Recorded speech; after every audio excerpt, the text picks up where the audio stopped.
Today on the Morning Edition, a former Alaska priest is missing, believed to be in the hands of a deadly terrorist group. As hundreds prayed for his life and call for his safe return, we've got new details from Nigeria. Also, searching for a man accused of killing his 3 daughters. I'm Jared Hill with why Washington state authorities say his skills could make the investigation even more difficult. and later, it is a whale of a time with tails, tours, and tidal splashes. We are road tripping to Juneau, where the whale watching is so good. Well, even the sea lions showed up for the show as the Morning Edition continues. Good morning, everyone, on this Thursday. What a treat. Yeah, there's nothing like going on one of those wildlife cruises and seeing a whale breach and just show how out. Massive they are. And of course, you know, the sea lions that decided to show up. Hey. We're still holding on to some of this fallish weather across South Central. Yes, that rain continues, but not everyone is seeing it, and we are beginning to dry out across parts of South Central, particularly out towards our coastal regions, where we're already beginning to see some of those sunshine breaks. And while we are waking up to some rain later this afternoon into the evening, and more so into the evening hours, we will see some sunshine making a return to South Central. We'll start off the day, though, with that rain, 43 degrees, some breezy conditions here across the Anchorage Bowl, and you can see across the rest of South Central, we've got those temperatures sitting in the 30s and the 40s. But we're watching this rain from Anchorage into the valley and, of course, Prince William Sound. Those are the 2 areas, and, of course, the Copper River Basin also tapping into that rainfall potential this morning, considering yesterday was a lot drier. But notice out towards Seward as well as Homer, that sunshine already beginning to make a return. And when you're looking at the radar, you can actually begin to see that leading edge of the clearer skies approaching just north of the Sterling Highway out towards Hope. So here within about the next hour or 2 out towards Hope, we could begin to see some of that clearing off in the distance. If you look towards the south-southwest, you'll begin to see some of those bluer skies. So we will see the return to some sunshine, but it will take some time across South Central. The further north you live, the longer you're going to hold on to those overcast skies. In fact, out towards Talkeetna, the Copper River Basin, we may hold on to mostly cloudy to overcast conditions for most of the day. A few hundredths of an inch to nearly a tenth of an inch of rain has been falling across South Central through the night. Notice Kenai, Homer, Seward, and a good portion of the Kenai Peninsula is sitting on the drier side as that rain has come to an end. And we will see the potential for some light rain staying with us through the day. Only about an additional tenth of an inch looks possible across the Anchorage Bowl, while some slightly higher amounts look likely out towards Valdez and Cordova. And, of course, the Copper River Basin will see the best chance for rain today. And then overnight into Friday, we may see some slight shower chance, but we're watching more rain into the weekend before warmer weather arrives. I'll have more on that in that 7-day coming up. We had a couple hundred people gathered at the cathedral here in Fairbanks for a mass to pray for Father Alphonsus, other victims of the Boko Haram, that they'd be given strength and, God willing, that they would be released back to us to continue their mission. Now, this morning, the Fairbanks Catholic community continues to pray for a former priest believed to have been kidnapped in Nigeria. As you heard, hundreds gathered at the cathedral this week, hoping for a safe return. In today's top story, Father Alphonsus Afina served parishes across Alaska for more than 6 years before returning to Nigeria in 2023 to help build a trauma center for victims of the terrorist group Boko Haram, which is now believed that same group is holding Afina captive. Looking back, a leader with the Catholic Diocese remembered the day Afina first arrived in Fairbanks. Alphonsus said to me, "Father, it is so cold." And I said to him, "Just wait for a few months, Father, and you'll see how cold it can get." The diocese learned of the kidnapping Monday after Boko Haram contacted a church leader from a Nigerian diocese. Boko Haram has been deemed a terrorist organization by the U.S. government. The church reassigned Father Afina back to Nigeria last year. They contacted the auxiliary bishop for the Diocese of Maiduguri, which is unusual. They typically don't reach out to organizations unless they're sending, video of the execution of their prisoners.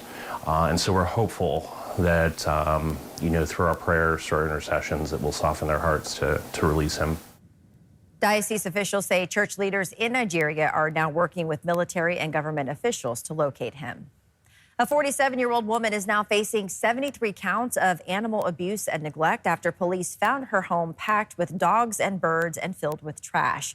Anchorage officers seized 71 dogs and 2 birds last month from Monica Marshall's house, which is now boarded up and marked unsafe. Officers had to wear gas masks to enter, saying the stench was overwhelming and the walls were covered in urine and feces.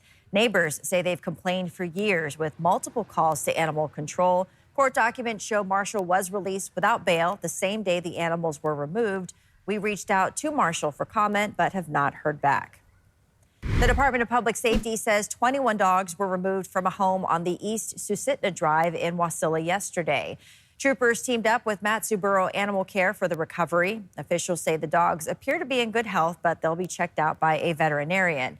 The investigation is still underway, and troopers say animal cruelty charges are on the table. The body of a mountaineer missing since Monday has been recovered from Denali National Park. 41-year-old Alex Chu of Seattle died after falling 3,000 feet from the West Buttress route onto Peters Glacier. His body has been sent to the state medical examiner's office for review. High winds and snow delayed search operations for days, but a break in the weather Wednesday allowed Talkeetna-based rangers to locate and recover his body. Federal officials say 2 people were killed in a helicopter crash yesterday on the North Slope. The chopper was part of a search for a missing aircraft about 28 miles west of Dead Horse, according to NTSB Alaska Chief Clint Johnson. The cause of that crash is still unknown. And an update to a story that we first reported yesterday on the Morning Edition. The Coast Guard says all 22 crew members aboard the Morning Midas are safe after a fire erupted on the cargo ship. The vessel, carrying more than 3,000 vehicles and 350 metric tons of fuel, sent a distress signal while en route to Mexico. Nearby ships jumped in to help, and Coast Guard crews responded by air and sea. The State Department of Education is pausing a controversial funding change after public pushback. The rule would have forced some school districts to return local funding already spent as part of a statewide effort to meet federal equity standards. The plan proposed capping how much local communities can contribute to their schools in an effort to balance funding across districts. But during yesterday's public meeting, several superintendents warned the move could hurt students and potentially violate state law. It is my and my council's belief that this use of emergency regulations is unlawful at worst and unethical at best, and it will result in tens of thousands of people not having the time or awareness to share their views with you. I urge you to join me in being part of the solution. Please table this now. Public trust in the state has just been shattered in ways that are probably not even fully understood yet by any of us. Even more concerning, this proposal would lead to an immediate reduction in the funding for student meals at a time when many states are expanding access to student meals. Alaska should not be taking food off of kids' plates. In addition to affecting next year's local funding, the policy change would be retroactive, meaning school districts who exceed the cap would have to pay back that funding, and municipalities would have to re-examine spending. Unpacking a fiscal year that's just about to close, if not, I mean, it's almost impossible. I mean, it would take months of work for finance officers. The decision was tabled until the next meeting of the Board of Education in July, allowing for a 30-day public comment period. An Anchorage 8th grader is the new state champion of the 2025 National Civics Bee State Finals. There were some really good speeches and kids who had studied really, really hard, just like me. Yeah. And so, yeah. Well, that is 8th grader Mariella Mendoza from Romig Middle School. After yesterday's victory, she heads to compete in Washington, D.C. for the national championship in November. The competition will test her knowledge on the U.S. government, its history, and current political issues. When we come back, there's a new Trump travel ban and tax bill fallout. Details as the travel ban triggers pushback, while the massive Big Beautiful Spending bill draws fire from one of his biggest former fans. Rain remains with us across South Central. We'll see some additional winds into our Friday, as well as more rain this weekend, but warmer weather is on the horizon. I'll have those details, but first at sunrise, 3:20 in Fairbanks, 3:57 in Juneau. Your full forecast is next. 3 harbor seal pups are now being treated at the Alaska Sea Life Center. These pups found in Petersburg, Homer, and even Anchorage were either premature, malnourished, or abandoned, and all are required emergency care. Vets say that their conditions are critical with signs of liver dysfunction and severe hydration. The center is reminding Alaskans, though, not to approach seal pups since human contact could lead to deadly abandonment by their mothers. But the team is hoping that these tiny little patients will be back in the water in no time and hopefully reunited back with their mothers. Aaron, good morning. Yeah, good morning. And thanks to those vets and those the crew at the Alaska. Wow, I just lost the name of it. Alaska Sea Life Center. Sea Life Center. I don't know why I always forget the name of it. The little sea pup's cuteness threw you off. That's why. Yeah, exactly. We love them. We love the animals here on the Morning Edition. And of course, this morning it was the seal pups, and we've got the rain that continues across South Central. 43 degrees in Anchorage. Sunshine returning to Kodiak. 49 degrees in Fairbanks. We've got 20s along the slope. We are expected to continue to hold on to this cooler weather for the slope region, and we do have a winter storm warning for the Central Brooks Range. Meanwhile, across a large portion of the state, we're waking up this morning to temperatures in the 30s and the 40s. So we are holding on to this cooler weather pattern.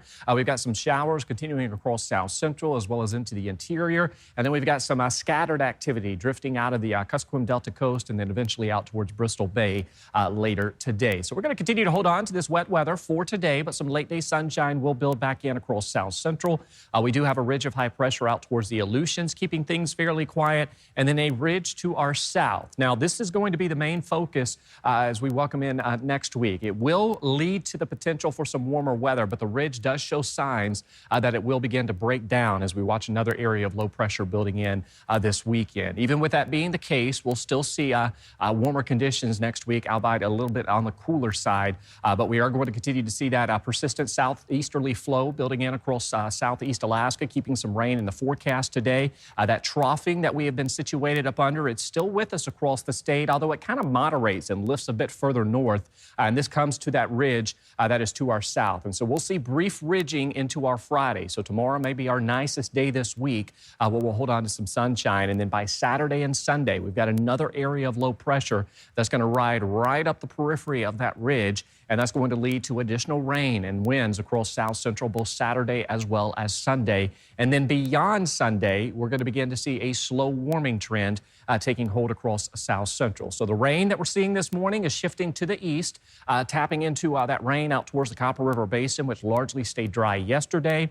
And then as we welcome in our Friday, we'll may see some spotty to isolated showers, but some sunshine will be in the forecast. We'll call it partly cloudy skies. And then there's our low pressure system building in from the south. That's that widespread rain for coastal regions that will arrive Saturday into Sunday. Inland areas, we'll see scattered to periodic rain showers, but we will see the return to that rain. And it's been a wet stretch of weather that we've been holding on to. So far this year, we're coming in at just over 5 inches of liquid precip, which is the 7th wettest year to date. The past couple of years also within that top 10 wettest year to date as well, which gives you an idea of what we've been dealing with the past couple of summers across a good portion of South Central. Mid to upper 50s look likely across southeast today with some gusty winds through Taya Inlet and Lynn Canal here across South Central. We will see some late day sunshine returning to the Kenai. Yes, we'll still hold on to some breezy conditions across the Kenai with gusts up to 25 miles per hour. Through Prince William Sound, winds won't be a concern, but those rain showers do remain. And into the valley, you can see winds won't be problematic like they have been. We could still see some breezy conditions, but nowhere near as windy as what we've been holding on to this week. Low to mid 50s today across the valley, and here in Anchorage, we'll see a high of 54 degrees with some late day sunshine arriving, better chance into the evening commute. Watching some breezy winds into our Friday. There's that rain this weekend. We may be a bit cooler than the mid-50s depending on how long that rain sticks around. And then next week, that slow warming trend, we're back in the 60s, maybe hitting 60 by Tuesday and in the low to mid-60s by the middle of next week. All right, thanks, Aaron. Well, he did it in 2017, and now he's doing it again. President Trump banning people from several countries from entering the U.S. The president says it's to prevent terrorism and strengthen national security. Democrats say it's to distract people from the president's proposed big, beautiful spending bill, which could strip health care from millions of Americans. Chris Pallone has what's new this morning. The White House says a sweeping new travel ban will go into effect Monday on foreign nationals from a dozen countries, primarily in Africa and the Middle East.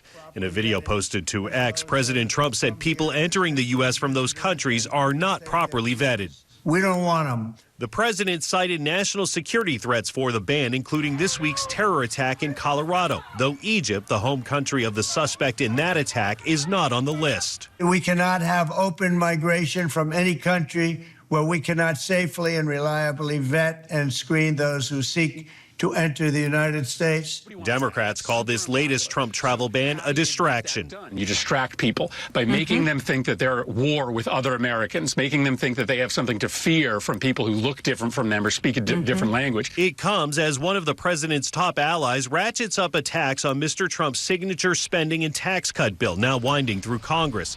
Billionaire Elon Musk writing, "Call your senators, call your congressmen, kill the bill." I don't think very many senators are that interested in what Elon has to say about it. Musk complains the bill will increase the budget deficit. It extends the president's 2017 tax cut, spends billions on border security, and includes cuts to Medicaid and food assistance programs. Nonpartisan budget experts warn it would add $2.5 trillion to the nation's debt.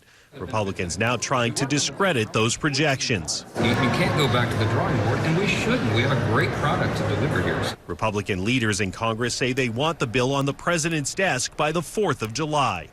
President Trump has not publicly responded to Elon Musk's criticism just yet, but that could change later today when the president welcomes the Chancellor of Germany to the White House. President Trump has not appeared before reporters since last Friday. In Washington, Chris Pallone, NBC News. Along with the $2.4 trillion added to the deficit, new analysis from the nonpartisan Congressional Budget Office projects the package would leave 10 million Americans uninsured over the next 10 years to Medicaid cuts. As of 2024, more than 275,000 Alaskans are on Medicaid or the Children's Health Insurance Program. That is more than 38% of the state's population. Another item affected could be student loans. This bill will massively eliminate the number of repayment options that borrowers have at their disposal. The White House wants to slash the Education Department's budget by 15%, including a drastic reduction in student loan programs. The plan would limit repayment options, cap borrowing for graduate degrees, and cut Pell Grants by over $1,000. Advocates say the changes would hurt borrowers already struggling, as loan collections have also restarted for millions in default. And with many Americans still living paycheck to paycheck, experts say the economic ripple could be significant. You've been listening to the Alaska's News Source podcast. Subscribe to have the latest episodes delivered to your library automatically.